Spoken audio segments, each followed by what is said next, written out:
Diễm xin chào cô chú, anh chị, các bạn và các em. Hôm nay Diễm chia sẻ một công thức bánh nhỏ nhỏ xinh xinh.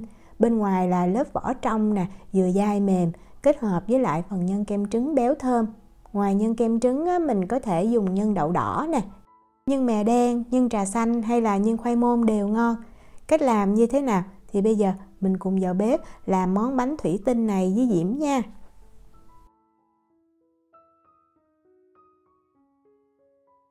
Để làm nhân kem trứng thì mình cần 3 cái trứng gà. Trứng gà này nếu mà Diễm cân luôn vỏ là 62g. Cho trứng gà vào trong một cái nồi ha, mình nên dùng nồi chống dính nha, để mình khuấy nhân cho nó dễ. Tiếp theo Diễm có 150g kem tươi. Nếu mà không có kem tươi mình có thể dùng whipping cream hoặc là kem béo thực vật đều được. Đường thì Diễm cho 70g, nếu mà mình ăn lạc thì mình cho 50g. Bột sữa thì Diễm cho 30g. Bột sữa thì Diễm dùng hiệu này, hoặc là mình dùng bột sữa cho em bé trên 1 tuổi uống cũng được.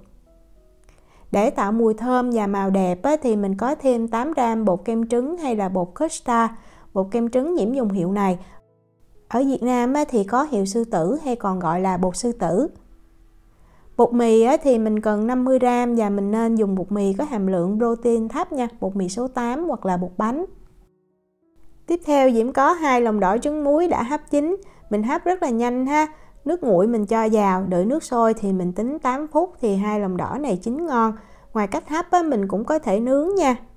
Và để nghiền cho nhuyễn thì sau khi vừa hấp chín xong là mình mang mình đi nghiền liền. Như vậy trứng lúc này nó còn mềm đó. Để nghiền cho dễ thì Diễm hay cho vào cái rây như vậy, hoặc là mình cũng có thể dùng nĩa mình tán ra cũng được.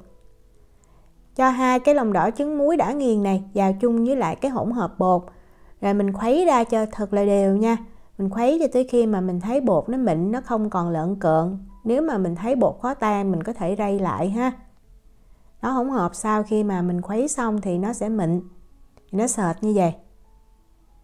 Thì lúc này Diễm cho thêm vào đây 30g bơ có muối. Nếu mà mình dùng bơ lạc thì mình cho chút xíu muối nha. Tại vì cái này ăn nó phải có vị ngọt nhưng mà nó mặn nhẹ nó mới ngon. Bắt lên bếp thì đầu tiên mình cứ để cái lửa lớn và mình khuấy đều ha. Hỗn hợp nóng đủ thì bơ bắt đầu tan. Mình tiếp tục mình khuấy cho tới khi mà mình thấy bên dưới cái đế đó bắt đầu bột nó chín như vậy. Nó đặc chút đó thì mình khuấy nhanh tay, mình hạ xuống lửa trung bình nha. Để lửa lớn cũng được nhưng mà nếu không quen mình khuấy nó rất là dễ tách bơ nhiều. Vì vậy mình cứ để lửa trung bình, mình khuấy thiệt là nhanh cho cái hỗn hợp này nó đặc lại và nó hơi tách bơ nhẹ. Tách bơ nhẹ tức là lúc mà mình khuấy mình thấy bắt đầu nó tạo thành khối và nó tróc khỏi cái nồi. Cái này là Diễm giữ nguyên cái thời gian mà Diễm khuấy luôn đó. Mình khuấy thiệt là nhanh thì mình sẽ thấy cái hỗn hợp kem trứng này nó bắt đầu nó đặc lại và nó tróc khỏi cái nồi. Lúc đó là bắt đầu nó tách bơ nhẹ đó. Đó, mình thấy như vậy. Là mình nhắc khỏi bếp nha. Lúc này là cái bột nó cũng chín rồi đó. Nhắc khỏi bếp thì mình tiếp tục mình khuấy thêm cho cái hỗn hợp bột này nó mịn. Thời gian thì khoảng chừng 20 giây như vậy là được nè. Mình cho cái kem trứng này ra một cái chén hoặc là một cái tô ha. Mình làm xong thì mình sẽ thu được 500g cái hỗn hợp kem trứng này. Mình lấy màng bọc thực phẩm mình đậy sát lên trên, mình đợi nguội, sau đó mình cất vào trong tủ lạnh cho nó dẻo thì mình dễ vo viên hơn. Cái này là Diễm cất vào trong tủ lạnh được 2 tiếng nè. Mình chia cái kem trứng này ra làm 20 phần bằng nhau thì mỗi viên nó 25g ha. Mình nên cân đi cho nó chính xác. Mình cất tủ lạnh thì cái kem trứng này nó mềm, nó dẻo đó, vì vậy mình vo rất là dễ. Cái nhân này mình có thể dùng làm nhân bánh bao cũng rất là ngon luôn nha. Đó, mình xe tròn là được. Sau khi vo xong thì mình mang mình cất tủ lạnh cho cái nhân này nó cứng thì khi mà mình bọc bột nó dễ dàng hơn. Thời gian ít nhất là cũng phải 2 tiếng ha. Để làm vỏ bánh thì Diễm có 125g tinh bột mì hay còn gọi là bột tàn mì. Diễm dùng hiệu này. Nếu mà ở Na Uy mình mua trong tiệm Việt, tiệm Zalo thì Diễm thấy có nhiều nha. Và mình lưu ý cái này là tinh bột mì chứ không phải bột mì ha. Hai loại này nó khác nhau hoàn toàn. Để cho bánh nó có cái độ trong thì mình có thêm 25g tinh bột khoai tây. Tinh bột khoai tây thì Diễm dùng hiệu này. Nếu mà mình thích cái bánh trong hơn nữa thì mình cứ tăng cái lượng tinh bột khoai tây mà mình giảm cái lượng bột tàng mì hay tinh bột mì lại, nhưng mà cái vỏ bánh nó sẽ bị cứng hơn. Mình trộn cho hai cái bột này nó đều với nhau, sau đó mình nấu một cái nồi nước thiệt là sôi. Mình cho liền cái nước sôi này vào trong bột để mình lấy trùng đó. Thì cái lượng nước nó dao động từ 180 cho tới 200 gram ha, Diễm cho 190 gram. Và như mình nhìn ở đây, nếu mà mình thấy nước như vậy là chưa có sôi đủ ha, nước sôi đủ là phải sôi sùng sục như vậy. Mình cho vào thì cái bột nó mới chín, mình mới lấy trùng bột. Khi mà mình nhồi cái bột nó mới kết dính. Bột chín là mình thấy nó trong như vậy nè, mình dùng đũa ha, mình khuấy thiệt là nhanh tay, khuấy đều để cho bột nó đều với nhau, nó không có bị vón cục lại hay bị ốc trâu á, thì những phần bột ốc trâu lúc mà mình tạo hình nó không có được đẹp. Đó, mình trộn cho nó kết dính rồi mình cho vào 35 gram đường cát nha, nên dùng đường cát nhuyễn cho dễ tan. Rồi đeo bao tay vào, mình nhồi cho đường tan. Lúc này có thể bột nó còn hơi nóng cho nên mình nhồi cẩn thận chút ha. Đó, mình cứ nhồi cho thật là đều. Khi mà đường tan thì bột nó cũng tạo thành một khối như vậy. Như vậy là được. Và để cho cái vỏ bột nó mềm hơn á, thì mình có thêm 10 gram mỡ heo hay là chất béo thực vật. Diễm không có mỡ heo á, thì Diễm dùng cái này giống như là sotanin nhưng mà là từ thực vật nha. Cái này mình mua ở trong siêu thị Na Uy là có. Còn nếu mà mình có mỡ heo thì mình cho cái vỏ bánh nó lại càng ngon hơn. Cái này nó hơi cứng á, vì vậy Diễm cho vào trong lò vi sóng khoảng 30 giây cho nó chảy ra. Mình cho vào thì nó dễ dàng tan hơn. Để bây giờ đeo bao tay vào, mình tiếp tục mình nhồi cho cái mỡ này nó thấm đều vào trong cái hỗn hợp bột.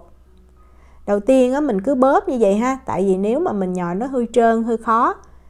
Đó, sau khi bóp xong á, thì mình cứ ấn như vậy, mình xếp bột rồi mình dùng tay mình ấn. Bột này thì nó hơi chắc một chút nha. Khi mà mình thấy bột nó đã thấm đều hết rồi, nó tạo thành một khối mịn như vậy là đạt. Và mình tạo hình bánh liền luôn, mình không cần để cho bột nghỉ ha. Để tạo hình á, thì mình có thể nặn hình mình tùy thích, hoặc là mình dùng khuôn mình đóng cho nó nhanh. Cái này Diễm dùng khuôn bánh trung thu, cái khuôn này nó có trọng lượng cho bánh 50 gram. Nhưng sau khi vo xong á, thì Diễm cất tủ lạnh qua đêm luôn. Đó, mình thấy ở đây nó hơi cứng nè, như vậy thì mình tạo hình rất là dễ. Bột mình luôn lấy màng bọc thực phẩm mình bọc lại tránh cho bột bị khô nha. Và khi tạo hình á, thì mình chỉ mở ra, mình cắt cái phần bột mà mình cần lấy thôi. Với nhân bánh là 25 gram á, thì cái vỏ này Diễm thấy nó từ 15 cho tới 18 gram. Vỏ càng mỏng á, thì mình làm cái bánh á, nó lại càng đẹp tại nó trong hơn.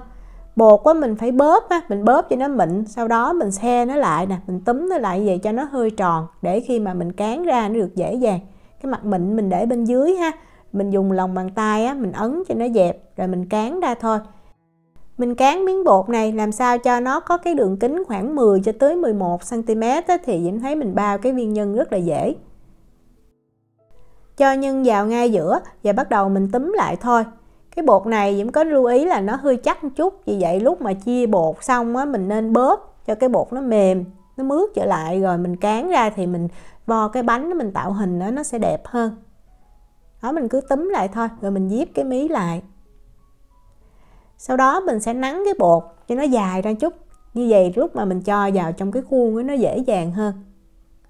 Rồi mình để cái mặt mịn lên trên ha, mình ấn xuống thôi. Mình dùng khuôn mình tạo hình rất là nhanh. Còn nếu mà mình có thời gian thì mình có thể tự tạo hình bằng tay theo cách mình thích cũng đẹp lắm.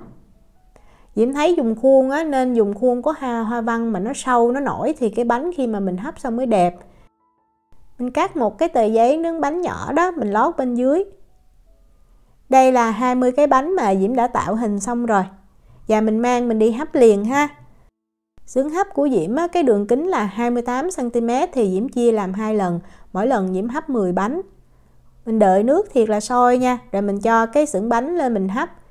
Và mình hấp bánh ở lửa trung bình này trong khoảng thời gian từ 5 cho tới 6 phút. Vỏ bánh càng mỏng á, thì thời gian hấp bánh sẽ ngắn hơn. Mình đừng có hấp lâu quá ha. Hấp lâu quá thì bánh nó chín kỹ đó, nó làm mất đi cái nét. Cái này là Diễm hấp 6 phút nè. Lúc mà mình vừa mở ra thì mình thấy cái bánh nó chưa có trong đâu. Mình đợi khoảng chừng 1 phút á, thì vỏ bắt đầu nó trong, nó se lại. Bánh thủy tinh này là một dạng bánh của điểm sắm, vì vậy mình ăn nóng hoặc ăn ấm á, thì Diễm thấy ngon hơn.